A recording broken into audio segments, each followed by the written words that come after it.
بسم اللہ الرحمن الرحیم۔ حضرت محمد صلی اللہ علیہ وسلم نے ارشاد فرمایا، جس نے وضو کرنے سے پہلے پہلا کلمہ پڑھ لیا، اللہ تعالیٰ وضو کے ہر قطرے پر ایک فرشتہ کھڑا کر دے گا جو قیامت تک کلمہ پڑھتا رہے گا، جس کا ثواب کلمہ پڑھنے والے کو قیامت تک ملتا رہے گا۔ اکثر لوگوں کی شکایت ہوتی ہے ہماری نیند اچھی نہیں ہے، اور رات میں کئی مرتبہ ہماری آنکھ کھل جاتی ہے اور اس وجہ سے ہماری نیند خراب ہوتی ہے۔ ہم میں سے شاید کوئی بھی ایسا نہیں ہے جو رات میں 1 یا 2 مرتبہ جاگتا نہ ہو، کیونکہ کبھی کسی فکر یا پریشانی کی وجہ سے اور کبھی برا خواب دیکھنے پر بھی انسان اچانک بیدار ہو جاتا ہے۔ کبھی اس چیز کا مشاہدہ کیا ہے کہ رات 3 سے 5 بجے کے دوران آپ کی عموماً آنکھ کھل جاتی ہے۔ یہ سردیوں کے موسم کی بات کر رہا ہوں، اور اس لمحے کے دوران آپ اچانک سے جاگ جاتے ہو۔ یقیناً بہت سے لوگوں کے ساتھ ایسا ہوتا ہوگا، شاید ہم نے کبھی غور نہیں کیا کہ ایسا کیوں ہوتا ہے۔ تو آج ہمیں اسی کے بارے میں بات کریں گے کہ ایسا کیوں ہوتا ہے، کون ہے جو اس وقت آپ کو نیند سے جگاتا ہے، کون سی وہ مخصوص گھڑی ہے جس سے آپ رات کے وقت جاگ جاتے ہیں، کون اس وقت آپ کو بار بار پکار رہا ہوتا ہے۔ اس کی وجہ اتنی خوبصورت ہے کہ آپ بے اختیار سبحان اللہ کہہ اٹھیں گے۔ آگے بڑھنے سے پہلے آپ سے گزارش ہے کہ ہماری ویڈیو کو لائک اور شیئر کریں اور ہمارے چینل کو سبسکرائب کر دیں۔ دنیا میں ہر امیر و غریب، نیک و بد کو قدرت کے قانون کے تحت دکھوں اور غموں اور پریشانیوں سے کسی نہ کسی شکل میں ضرور واسطہ پڑتا ہے، اور دنیا مصیبتوں اور غموں اور پریشانیوں کا گھر ہے۔ اللہ کے رسول صلی اللہ علیہ وسلم کا فرمان بھی ہے، بعض لوگ اولاد کی نافرمانی کی وجہ سے پریشان ہیں، کچھ لوگ مال و اسباب کے ختم ہو جانے پر غم میں ڈوبے رہتے ہیں۔ یعنی انسان کسی نہ کسی فکر یا پریشانی کی وجہ سے نیند کی کمی کا شکار ہوتا ہے، اور ان ذہنی پریشانیوں کی وجہ سے رات کو بار بار آنکھ کھلتی رہتی ہے۔ لیکن عموماً ایسا ہوتا ہے کہ رات مخصوص وقت یعنی 3 سے 5 بجے کے دوران ہم اچانک سے جاگ جاتے ہیں، اور گرمیوں کے موسم میں یہ وقت تبدیل ہو جاتا ہے، کسی لمحے میں ہم اچانک جاگ جاتے ہیں۔ یہ صورتحال بہت زیادہ لوگوں کے ساتھ پیش آتی ہے، یقیناً بہت سارے لوگوں کے ساتھ ایسا ہوتا ہوگا، لیکن شاید کبھی آپ نے اس پر غور و فکر نہیں کیا ہوگا کہ ایسا کیوں ہوتا ہے۔ اگر ایسے ہو تو اس وقت آپ نے کرنا کیا ہے؟ تو چلیں نبی کریم صلی اللہ علیہ وسلم کی احادیث مبارکہ کی روشنی میں آپ حضرات کو بتاتے ہیں کہ ایسا کیوں ہوتا ہے، اور پھر آپ حضرات کو احادیث اور جدید سائنس کی روشنی میں بھی بتائیں گے کہ اگر دوبارہ آپ کے ساتھ ایسا ہو تو اس وقت آپ کو ایسا کیا کرنا چاہیے جس سے آپ کو زندگی کی ہر خوشی مل جائے۔ اگر آپ رات 3 سے 5 بجے کے درمیان اچانک بیدار ہو جاتے ہیں، اچانک نیند سے جاگ جاتے ہیں، تو یاد رکھیں آپ کسی مرض میں مبتلا نہیں، آپ کسی بیماری میں مبتلا نہیں، بلکہ آپ خوش نصیب ہیں، کیونکہ اس لمحے کے دوران آپ کا رب آپ کو یاد کرتا ہے۔ یہ رحمت کے فرشتے ہوتے ہیں جو آپ کو بار بار نیند سے اٹھاتے ہیں، نیند سے جگاتے ہیں۔ رات کے وقت اللہ تعالیٰ اپنے بندوں کے زیادہ قریب ہوتا ہے تاکہ وہ ان کے لیے رحمت اور توبہ کے دروازے پوری طرح کھول دے۔ حضرت ابو ہریرہ رضی اللہ تعالی عنہ سے روایت ہے کہ حضور اکرم صلی اللہ علیہ وسلم نے فرمایا، ہمارا بزرگ و برتر پروردگار ہر رات آسمانی دنیا پر نزول فرماتا ہے۔ جب آخری تہائی حصہ باقی رہ جاتا ہے تو آواز دیتا ہے، اعلان کرتا ہے، کون ہے جو مجھ سے دعا کرے اور میں اس کی دعا کو قبول کروں؟ کون ہے جو مجھ سے سوال کرے، میں اس کو اس کی مطلوبہ چیز عطا کروں؟ کون ہے جو مجھ سے بخشش طلب کرے اور میں اسے بخش دوں؟ حضرت ابو سعید خدری رضی اللہ تعالی عنہ اور حضرت ابو ہریرہ سے مروی ہے، وہ بیان کرتے ہیں کہ رسول اکرم صلی اللہ علیہ وسلم نے فرمایا، اللہ تعالیٰ توقف فرماتا ہے یہاں تک کہ 1/3 رات گزر جاتی ہے، تو آسمان دنیا پر نزول فرماتا ہے اور آواز دیتا ہے کہ ہے کوئی مغفرت کا طلبگار کہ میں اس کی مغفرت کروں، ہے کوئی توبہ کرنے والا کہ میں اس کی توبہ کو قبول کروں، اور ہے کوئی سائل کہ میں اسے عطا کروں، اور ہے کوئی مجھ سے مانگنے والا، دعا کرنے والا کہ میں اس کی دعا کو قبول کروں، حتیٰ کہ فجر طلوع ہو جاتی ہے۔ ان احادیث کا مقصد یہ ہے کہ آپ کو اس قیمتی وقت کی اہمیت بتائی جائے کہ یہ وقت کتنی اہمیت کا حامل ہے۔ جب ہمارا مالک خود ہی ہمیں آواز دیتا ہے کہ مانگ لو مجھ سے جو بھی اس وقت مجھ سے مانگنا ہے۔ اگر آپ کی آنکھ سردیوں میں 3 سے 5 بجے کے دوران کھل جاتی ہے تو فوراً اٹھ جائیں اور اپنے رب سے اپنے لیے کچھ مانگ لیں۔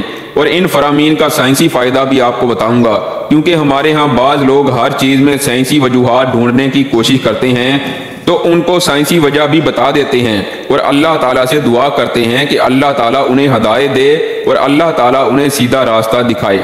حضرت سیدنا عبادہ بن صامت رضی اللہ تعالیٰ عنہ سے روایت ہے کہ انہوں نے نبی اکرم صلی اللہ علیہ وسلم کو فرماتے ہوئے سنا، آپ نے فرمایا جو شخص رات کو جاگ اٹھے اور دعا کرے یا اللہ مجھ کو بخش دے، اس کی دعا قبول ہو گئی۔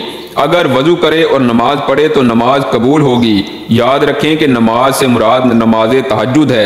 ایک اور حدیث کا مفہوم ہے کہ حضرت سیدنا ابو سعید خدری رضی اللہ تعالی عنہ سے روایت ہے، نبی کریم صلی اللہ علیہ وسلم کو میں نے یہ فرماتے ہوئے سنا کہ جب تم میں سے کوئی شخص ایسا خواب دیکھے جسے وہ پسند کرتا ہے تو وہ اللہ تعالیٰ کی طرف سے ہے، اسے اللہ تعالیٰ کا شکر ادا کرنا چاہیے، اور اگر اس کے علاوہ کوئی ایسی چیز دیکھے جسے وہ سخت ناپسند کرتا ہے تو وہ شیطان کی طرف سے ہے، اس کے شر سے پناہ مانگے، اس کا ذکر کسی سے نہ کرے تو وہ اس کو نقصان نہیں پہنچائے گا۔ اکثر لوگ برے خواب بیان کر رہے ہوتے ہیں اور تعبیرات پوچھ رہے ہوتے ہیں، تو اس بات کو ملحوظ خاطر رکھیں کہ بہتر ہے کہ آپ برے خوابوں کی تعبیر نہ پوچھیں، اور جب بھی رات کو آنکھ کھلے تو نبی کریم صلی اللہ علیہ وسلم کی ان فرامین پر، آپ کی ان احادیث پر ضرور عمل کریں اور اپنے رب سے اپنے لیے دعا مانگیں، یعنی گناہوں سے معافی مانگا کریں۔ ہر چیز کے پیدا ہونے کا اور پرورش پانے کا ایک خاص موسم ہوتا ہے، اسی طرح چاند 29 دن کے سائیکل کے بعد پھر سے نزول لینا شروع کر دیتا ہے۔ اسی طرح سردیوں میں رات 3 سے 5 بجے کے درمیان روحانی دنیا کی بہار کا موسم ہوتا ہے، رحمت کے نزول کا وقت ہوتا ہے، اور اللہ تعالیٰ چاہتا ہے کہ بندہ اپنی نیند سے اٹھے اور اپنی خواہشوں کا اظہار کرے۔ اس وقت رب کائنات تمام خزانے بانٹنے کے لیے بےتاب ہوتا ہے، اور سائنسدانوں نے بہت ریسرچ کے بعد، بہت زیادہ تحقیق کے بعد لوگوں کو اس بات سے آگاہ کیا ہے، لوگوں کو اس بات سے خبردار کیا ہے کہ صبح سویرے اٹھنے کے بعد سب سے پہلا کام ایکسرسائز کرنی چاہیے، یہ نماز پڑھنی چاہیے، اور جدید سائنس بھی یہی کہتی ہے کہ نماز ایک بہترین ایکسرسائز ہے، نماز ایک بہترین مشق ہے، نماز ایک بہترین ورزش ہے۔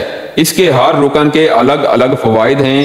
نماز سے جسم کی تمام بیماریاں ختم ہو جاتی ہیں، اس لیے نبی کریم نے 1400 سال پہلے جو حکم دیا، آج اربوں روپے خرچ کر کے سائنس اس کو سچ ثابت کرنے میں لگی ہوئی ہے، لیکن کچھ لوگ ابھی بھی اسلام میں کیڑے نکالنے پر گامزن ہیں، نعوذ باللہ۔ اب بھی وہ عیب تلاش کرنے کی کوشش کرتے ہیں اور ہمیشہ منہ کی کھاتے ہیں۔ اگر آپ کی اس لمحے آنکھ کھلتی ہے تو ضرور اٹھیے، وضو کیجئے تاکہ آپ اچھی طرح جاگ جائیں اور پاک ہو جائیں، یا کچھ دیر کے لیے لمبے لمبے سانس لیں، زور زور سے ہوا کو باہر نکالیں تاکہ آپ کے جسم سے بیماریاں خارج ہوں۔ چند رکعت نماز پڑھیں، کیونکہ نماز سے آپ کی ایکسرسائز ہو جائے گی، اور سجدہ کرتے وقت جب آپ نیچے کو جھکتے ہیں، جب آپ سر کو نیچے زمین پر ٹیکتے ہیں تو دماغ کو زیادہ خون ملتا ہے۔ نماز میں سجدے کی حالت میں بندہ مومن کے لیے اللہ تعالیٰ کی بندگی کے حوالے سے بہترین حالت ہے، اور یہی دعا کے لیے سب سے اچھا موقع ہے، کیونکہ سجدے میں جو بھی دعا مانگی جاتی ہے وہ قبول ہوتی ہے۔ اور ایسا کیوں نہ ہو، کسی مومن کے لیے اپنے رب کے سامنے عاجزی کو اختیار کرتے ہوئے اپنی پیشانی کو جھکانا اور اس کے قدموں میں رکھ دینا بہت محبوب ہوتا ہے۔ اس کے نتیجے میں اللہ تعالیٰ اپنے بندے کو بہترین سے نوازتا ہے اور اپنے قرب کا شرف بخشتا ہے۔ رات کو سردیوں میں 3 سے 5 کے درمیان آنکھ کھلنے کے پیچھے کیا اشارہ ملتا ہے، اور یہ اچھا شگون ہے یا نہیں؟ رات کو 3 سے 5 بجے کے درمیان کا وقت تہجد کا وقت ہوتا ہے۔ اس وقت انسان کی آنکھ کیوں کھلتی ہے؟ تہجد کے بارے میں حق تعالیٰ کا ارشاد ہے، اور رات کے کچھ حصے میں تہجد پڑھ لیا کرو جو آپ کے حق میں زائد چیز ہے۔ کیا عجب ہے کہ آپ کا رب آپ کو مقام محمود میں جگہ دے۔ یاد رکھیں یہ مقام محمود خاص مقام ہے جو آپ صلی اللہ علیہ وسلم کو نصیب ہوگا۔ مقام محمود مقام شفاعت کبریٰ ہے، جس پر قیامت کے دن فائز ہو کر آپ اپنی امت کی بخشش کرائیں گے۔